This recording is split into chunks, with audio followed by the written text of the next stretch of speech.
Okay, so welcome everybody. I'm Marissa Calderón, and this is another monthly kindergarten live chat on Facebook. And I'm joined today by our guest, Debra Everett, who many of you guys, if anybody's followed me personally or just hear the page, you would know that Debbie and I have been traveling a ton this year, and she's my travel buddy, but she's Yep. also one of the Alesi Group consultants, early education consultants. So one of the ideas that we had just through some past classroom flips and trainings that Debbie has been doing recently, we thought about talking about kindergarten provocations. So I asked Debbie to come and join me for this month's topic. Welcome, Debbie. Thank you. Thank you. And, just as you were saying that, Marisa, I was thinking that when we do these classroom flips, which is basically helping teachers to redesign their classrooms to fit in with a lot of the things that we talk about in social emotional development, as well as in organization of space and time. But when we're doing them, we get the basic setup for classrooms. But what is left is, what are we putting on those tables? How are we putting out activities and invitations, which can be another word for provocations? How do we get the kids to come over and be highly engaged in things? So I think this really fits with the kind of work that you and I are often doing in classrooms. Yeah, absolutely.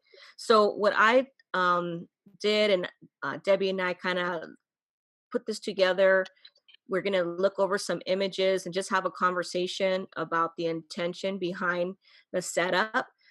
And what I first wanted to do was just kind of go over some guidelines. And this is going to be the only slide that has a ton of words. Okay, everybody, just a heads up.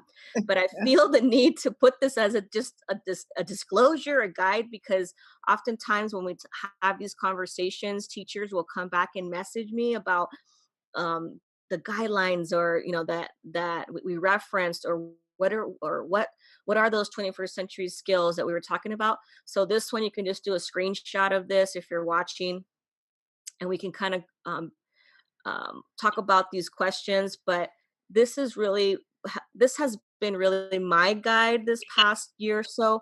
I mean, I understood the concept of invitations and provocations from my foundation, but I love it this way. I love having this. I might be breaking up a little bit. A little bit, yeah. Yeah. So Debbie, one do of you the want ideas, to speak to this?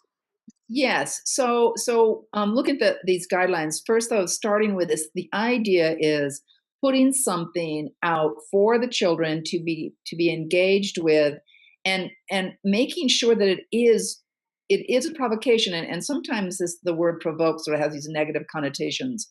But when you think of it in this term of provoking, of getting someone to do something, bringing them into it, and then the guidelines are, how do we make sure that what is there isn't just the equivalent of a worksheet, or isn't something where children are doing some kind of rote um, involvement with something, but rather that they're investigating, they're engaging, they're being creative with it. And we'll talk about the 21st century skills, but just thinking about, and I like these words, how do you help shape that provocation? So you're thinking about things. The first one was just messing around with materials, the concept or the topic.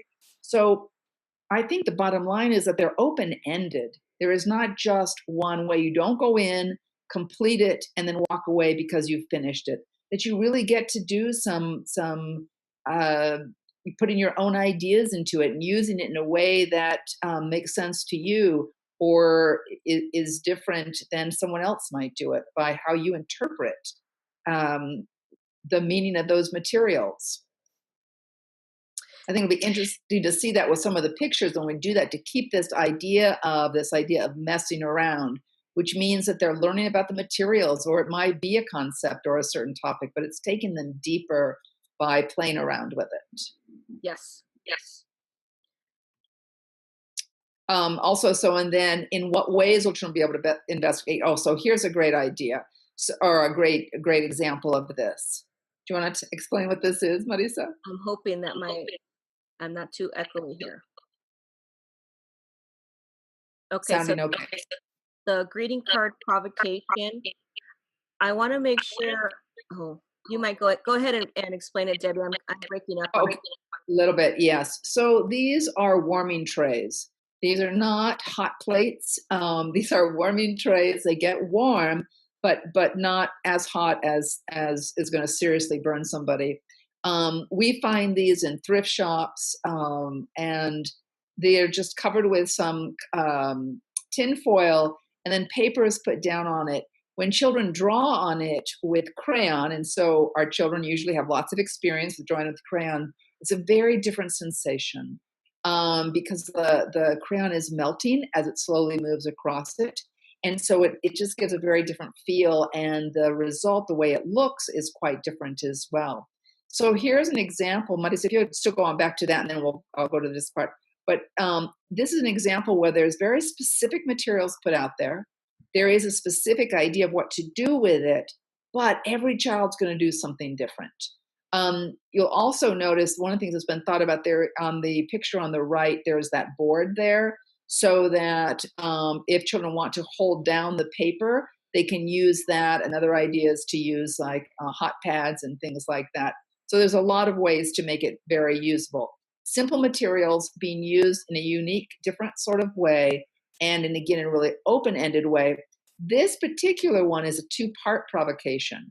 So one is just this experience of using crayons and having a very different sensation and having it look very different.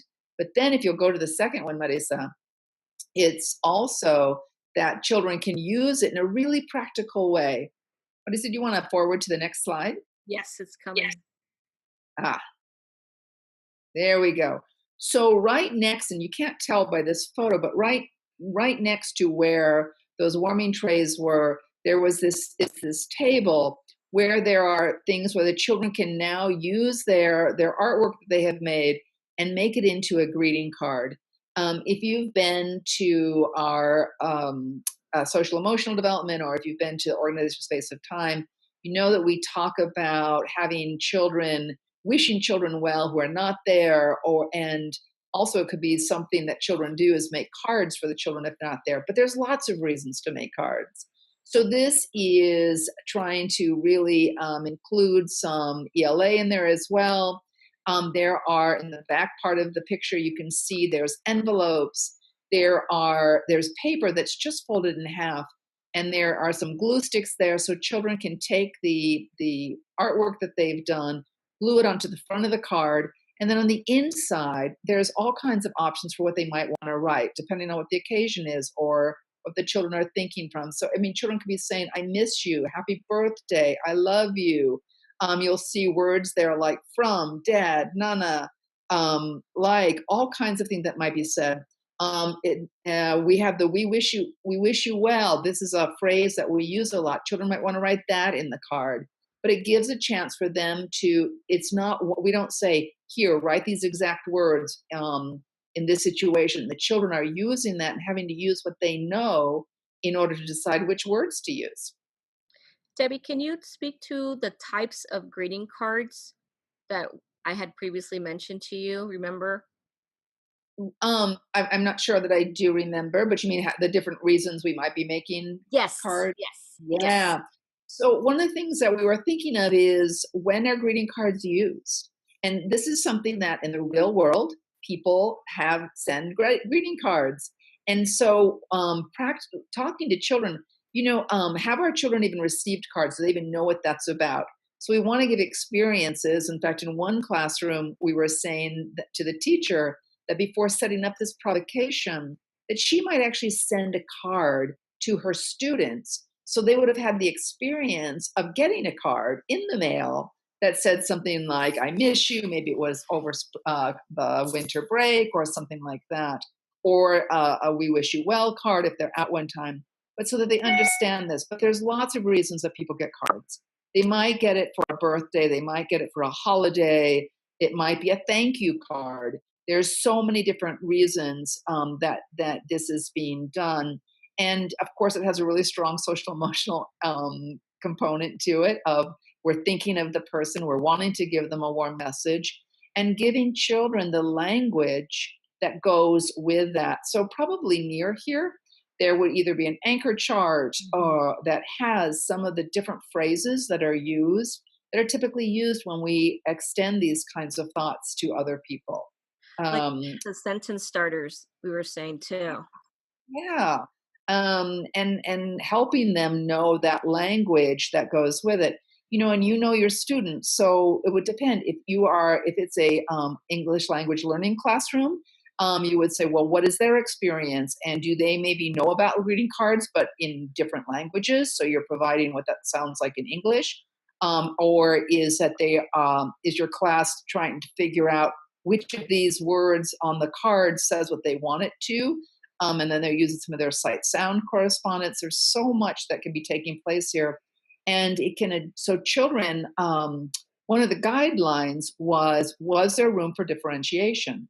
So some children would need more kinds of help than others. Some might need to see, we wish you well, all out in a sentence strip. Others could be choosing words from there. Marissa, I wonder if we could even go, before we do this, go back a little bit to the guidelines that I know aren't quite as interesting as seeing the real things. But so in what ways will children be able to investigate? What are the opportunities for differentiation?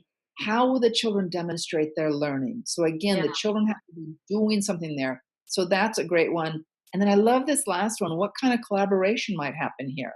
So children might be working together on those cards, or one person might be the artist and the other person be the author, or something like that.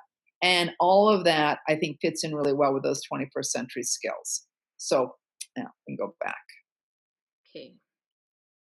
There's a slight delay on my end. Hold on.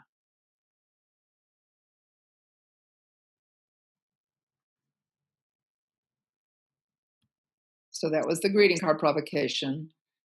This is another provocation that we recently put out in an art area, and it's thinking about that. So as a teacher hat, what we're thinking about is that as children are learning to make different to write the letters of the alphabet, it helps to have an understanding that these letters, these are just lines in different shapes and forms, and that's how it's being made, and giving children different kinds of mediums for making lines and having control over that. So this is just, they have chunks of the plasticine clay, Yeah. or modeling clay, it's sometimes called. This is not the Play-Doh that we sometimes make. This is those rectangular cubes that are, or cylinders that are you often can buy in stores, and popsicle sticks. And the children are making impressions. Depending, here's the differentiation, depending on what level the children are at, they might make some letters, or they might just make different shapes. The children are responsible on their own. Those sponges are just damp sponges. They can take the paint that's in those 3 bottles in the center, however they'd like. They put some paint on that, and then with their stamper that they have created, they push it into the paint and then onto the paper. For collaboration, they can use each other's stamps. They can take one stamp, add to it. There's so many different ways that they can investigate and change this up. And again, it just gives them different things to look at. This is one we've had out for quite a while. But it's pretty popular. Yes. Yeah. So in this one, one of the things I like about this one is sometimes teachers say, well, if I'm working with a small group, how am I going to know what children have done in other areas? And with using some technology, this one has one suggestion of how to deal with that. So in this one, the children are making a design with elements of nature. So there's rocks, there's sticks, twigs, things like that there. However they want. These are just frames, or they're thick board underneath the picture frame. There is no glue there. So the children make their design, and when they're happy with it, there's a little tablet there. And so the children would have learned how to take a photograph of the design that they've made. And then it's their responsibility to put the stuff back, but there's a record of what they've done, either because they want to have some kind of record of it, or if the teacher wants to know what they have done during that time. Just a slight variation of this is to have children make, again, letters of the alphabet. initials of their names, all different kinds of ways this can be done. There could be a um, uh, uh, children's names there for the children to make copies of and try to make letters that way. But it's Yeah. again, they have creativity in how those things are going to be done. Something I quickly want to mention is there's an image there on the table, if you look closely, of what it looks like for the next kid, so that the child knows how to get it ready for the next child. So I think what's so neat about provocations is that they're out there for a while. They don't change on a daily basis, and that's one of the appeals of it is that children can anticipate that they're going to be there. Maybe they used them on Monday, and then on Tuesday they want to do it again, but they're going to do something a little bit different. And that the responsibility for getting it ready. So this is how it would look, so that it's ready. Kids can come up there and work. But that photograph, just like you were saying, Marissa, is a reminder to the students of this is the way it's going to look again when you're totally done with it. And it's a way of giving children an opportunity to contribute to their classroom, just like it was ready for them. They then have the responsibility of getting it ready for the next kid, which is a real nice part of creating a culture in your classroom where we take care of each other. We get our things ready for the next kid. Yep. Important point. I think this might be our last one, Debbie. Yeah, and this is a fun one. This is the idea of investigating a concept or a topic. So this actually came from a classroom, and I forget where it was from. Maybe Wonders in Kindergarten. Yeah, But I the think children so. these children became very interested in making spinners, or it's not making spinners. They became very interested in spinners, and so the teacher was like, "Well, let's see how we can make them." And she just provided. This is actually our own photo, but the idea was just providing a lot of stuff. You do see like there's a dreidel there is a top, but there's a lot of other things. What can you make spin, and how can there's feathers and buttons and all kinds of things to make it to make it really fancy looking. And some of the things are going to spin and some of them aren't. And so if there's a lot of opportunity for just investigating and trying it out, and And I what want what to are the say qualities? documenting it too, documenting what spun and what didn't. So is this another one where you think taking the pictures or taking a video, those kinds of things? Is that what you were No, thinking? I actually would have a clipboard and maybe tally or somehow graph, just document, what spun and what didn't. Yes, and then what ultimately what you might be working towards is what makes something spin. Yeah, what makes a good spinner? I remember those were the attributes for that What provocation. makes a good spinner? Yes, and so again, this is something the children are discovering. No one is telling them this, and there's not even a right or wrong. They might at first go, "Well, good spinners are red," because they happen to have a red spinner that works for them. But Yeah. then they try something else that's also red, and they go, "Oh, it wasn't the redness that made it a good spinner." So it's very much a scientific experience for them to do this. Let me see here. I want to just go back to the guidelines real quick for folks to just review that with the spinner provocation. And I'm going to check on questions over here on the side on our Facebook chat, see if we have any questions. So the spinner was a really good one to be thinking about in terms of these provocation guidelines. So hopefully you see that there was an opportunity for just messing around. So they're just taking all these materials and putting them together however they want to and seeing does it spin and also learning what they need to do to make it spin. So children have this that they're investigating. Different children come at it in different ways. So it's built in the differentiation.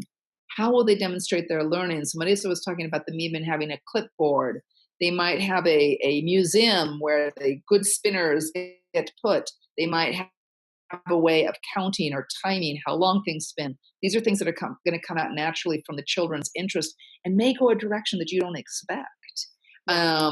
And in terms of collaboration, again, having that kind of culture in your classroom where they're calling each other over and sharing what ideas they have. It is not at all a competition, but truly it is a collaboration on how can we make this really good spinner, which takes you to the 21st century skills. And look at them, communication. If I'm collaborating with someone, I've got to be able to talk about that, or it may be some written communication. Curiosity and innovation, the materials itself should be built on that kind of creativity and innovation. Curiosity, hopefully it came about from the children's interest and what they were curious about. And I want to mention really quickly with the spinners that this concept of, the attributes of what makes a good spinner, the child would not understand that concept if it was presented via a worksheet. Like that's an example I want to bring up. Like I'm not going to be able to circle which one makes a good spinner. How do I even know? I need to try this out first. I need to manipulate with these objects and test it out And myself. so That when you think concept. of it that way, the rigor, the depth of knowledge that is incorporated in these is so much higher because of the fact that they're having to understand it on a real level, not try to figure out what might be a right answer that's expected by someone else, but it's really something that they want to know and figure out and understand Yeah. at a really deep level. So I'm going to transition back into the Zoom here. I'm going to stop sharing my screen, but I just want to post on here for the folks that are watching on Facebook still, and remind you all of how to stay connected to us. Don't forget that you can also take our modules now online at the kindergartenexperienceonline.com. Next month, we have another kindergarten chat here, same time, January 14th. And as always, be on the lookout for Dr. Garcia's impromptu Facebook Lives that she does, probably on a regular frequency now, it seems like.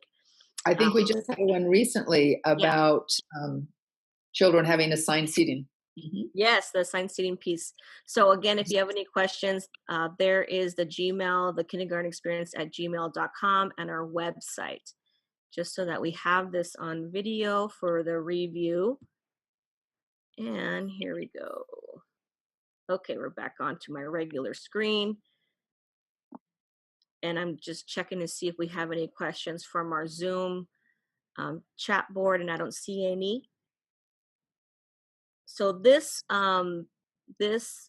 kindergarten chat will go up on our YouTube channel as well. If you will share it out, but folks, I know that they always catch the replay of these chats, and we really appreciate that. And make sure that you post any questions or comments there, and either myself or Debbie, I'll bug Debbie to answer some of those if I don't know how to answer them. And I also want to say if people might post also if they've done something like this, yes, or I'd love to see some ideas. It'd be great. Yeah. Absolutely. And I want to also encourage folks that if you have taken the courses already or online or in person, we have a forum group called the Kindergarten Experience Forum group on Facebook. And it's really a nice little PLC community to post directly there of your classroom content questions. Dr. Garcia likes to jump on there directly as well to answer specific questions. So it's another source, another tech source for you guys, a form of support. So that's it, Debbie. We did our job. Great. All right. So you All did. right. Well, thanks for taking over. I don't know why my mic, it was breaking up, and there was the delay. Was it the disco mic? Maybe that's what I need to have, the disco mic. So that's it. Thanks, you guys. Bye-bye.